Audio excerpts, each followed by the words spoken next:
Bonjour, chers élèves, nous allons commencer une série de leçons de comptabilité.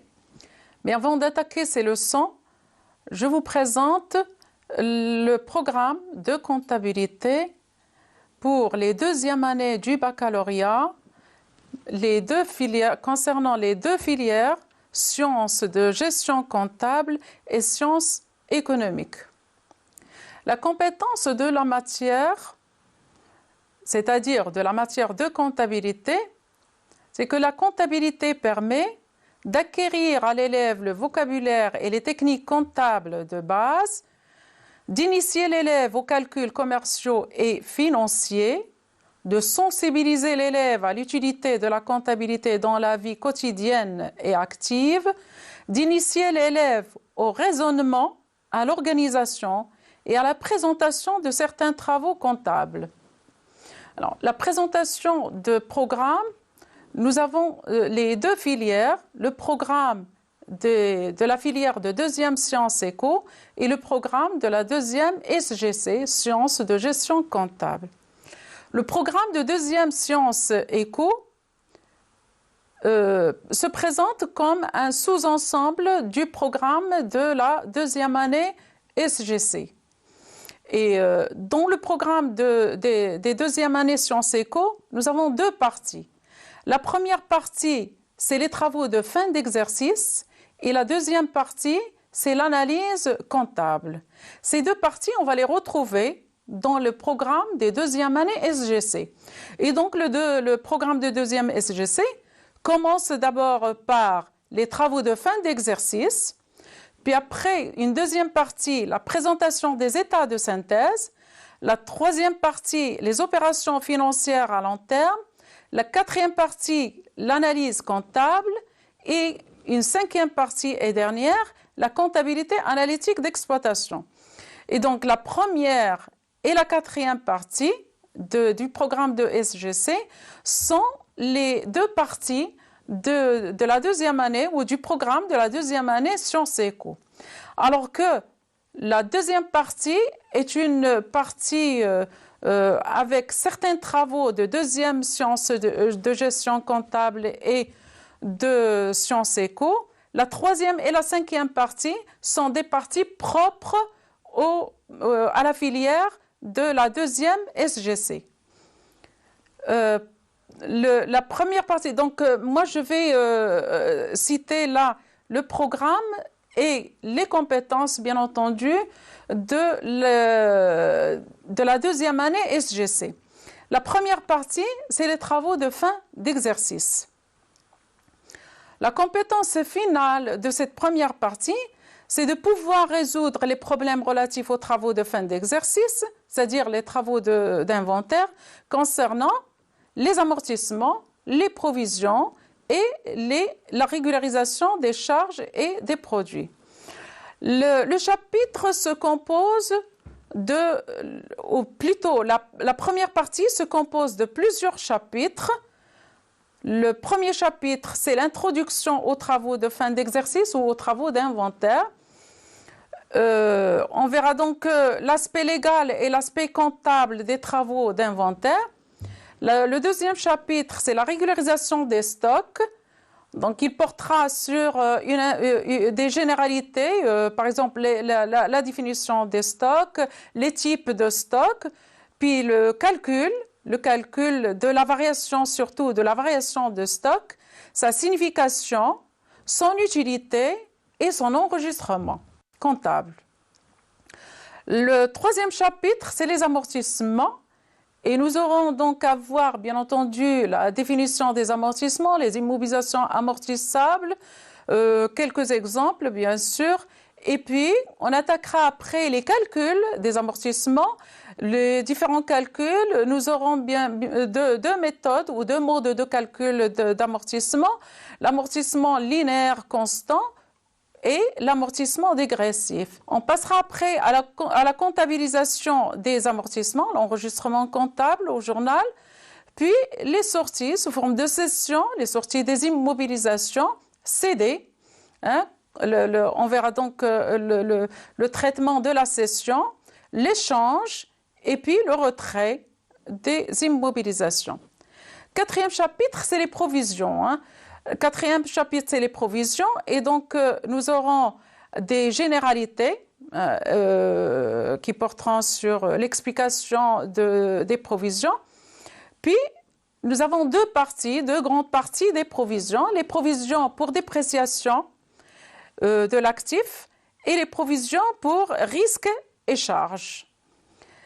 Le cinquième chapitre portera sur les régularisations des comptes et de charges. Donc les chapitres que nous avons vus tout à l'heure, c'était les régularisations de l'actif et de passif, du bilan donc.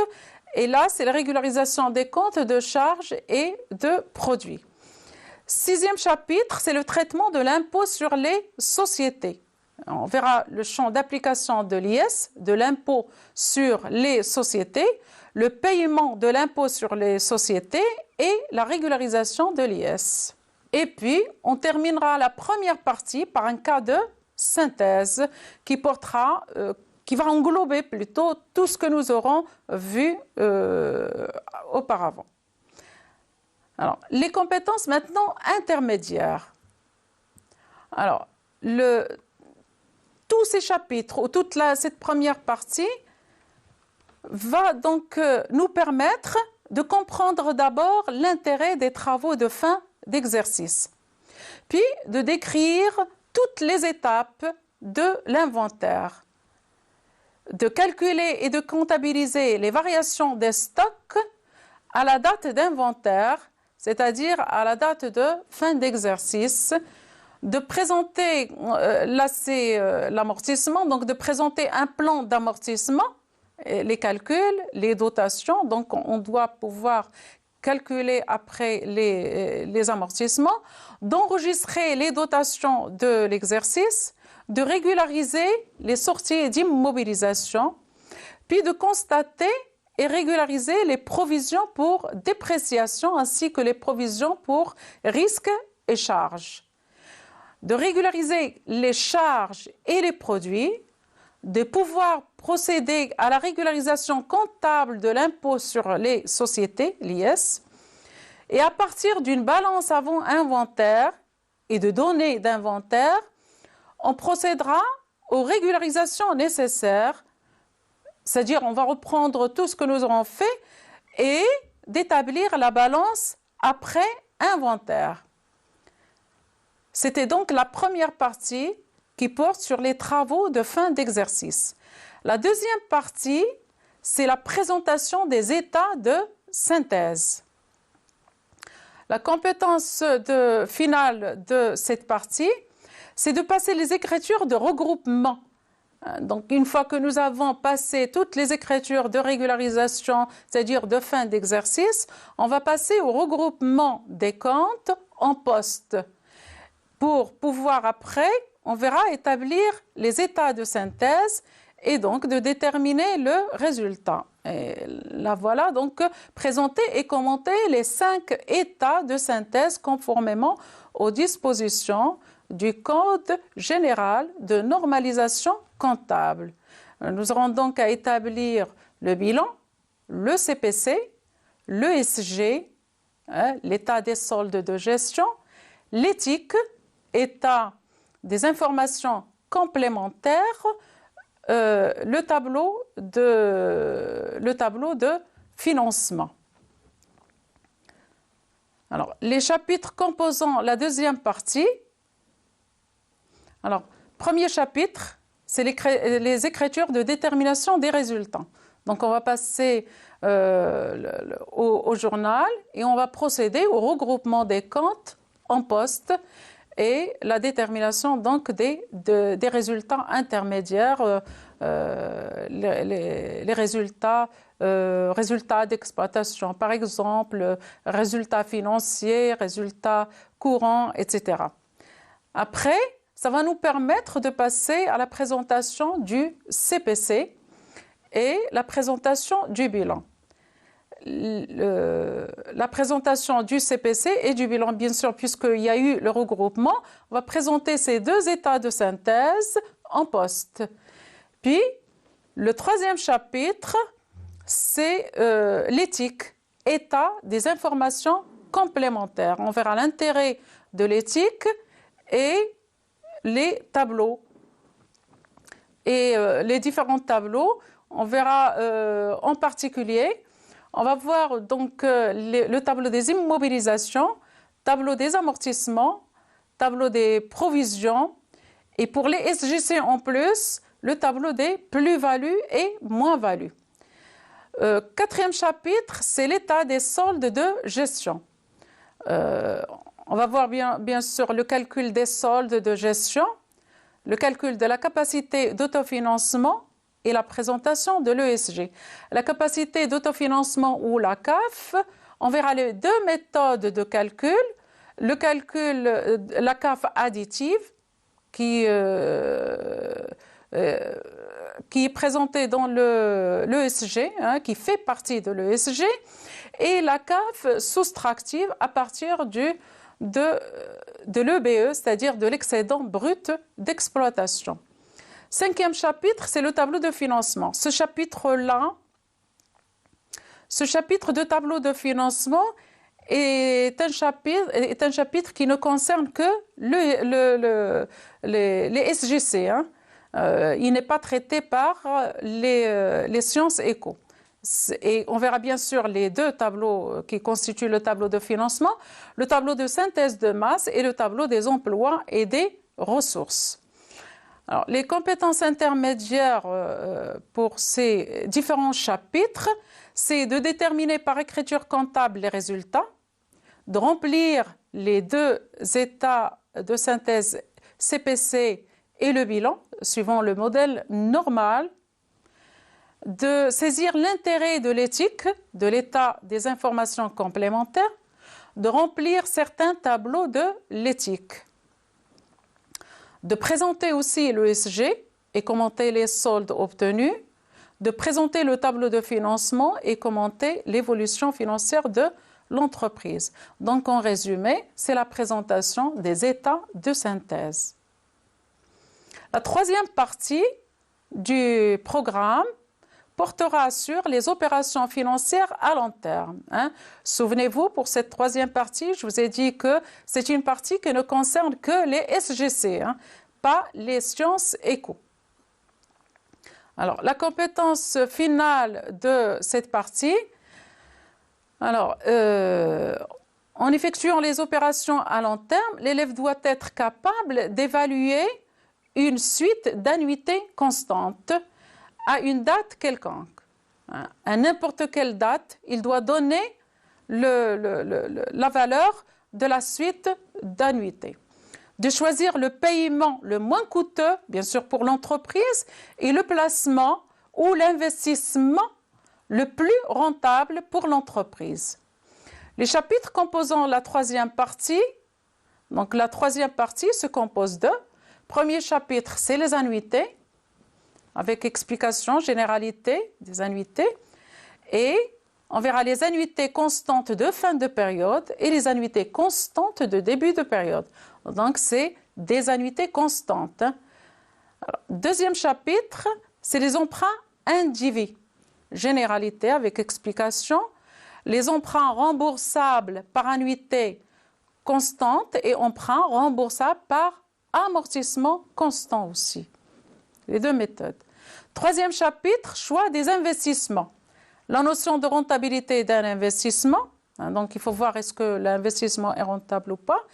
Étude de la rentabilité justement d'un investissement et choix entre plusieurs projets.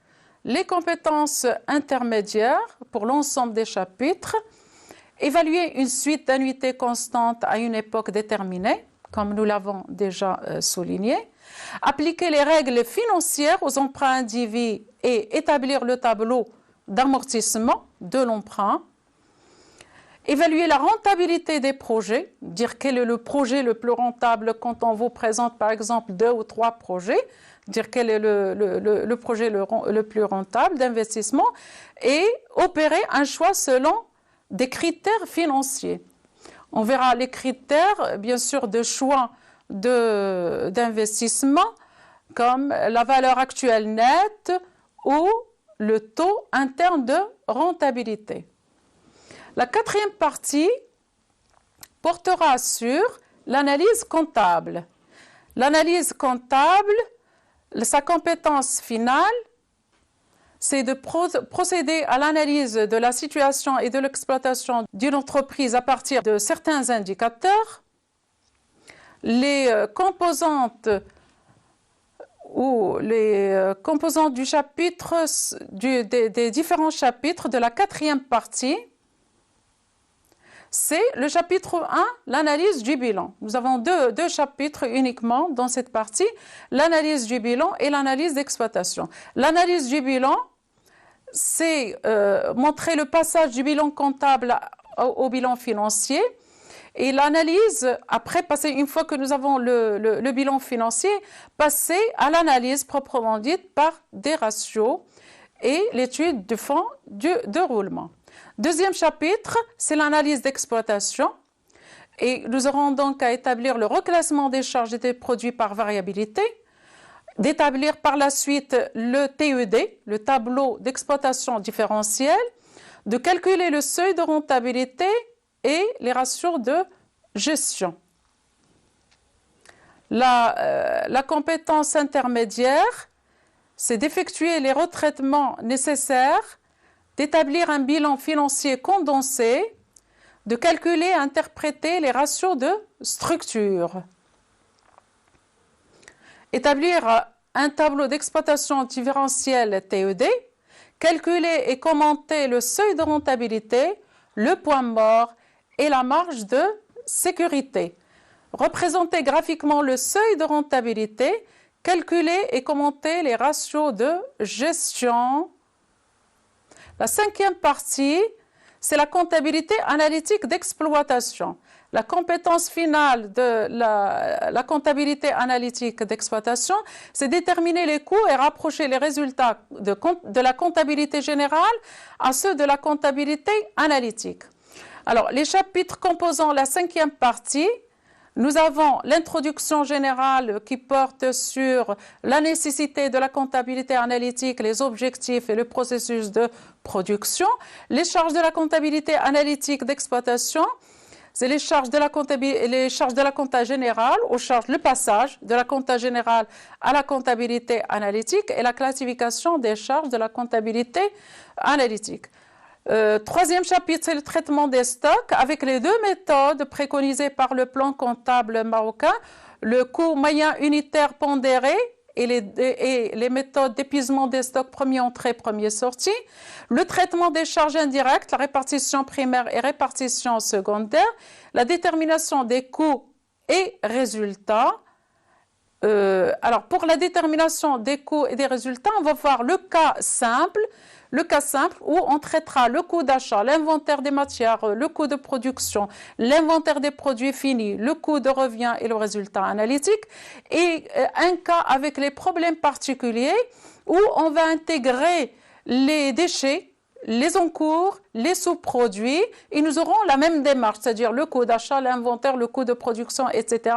Seulement, on va intégrer les coûts, les problèmes particuliers, déchets, encours et sous-produits.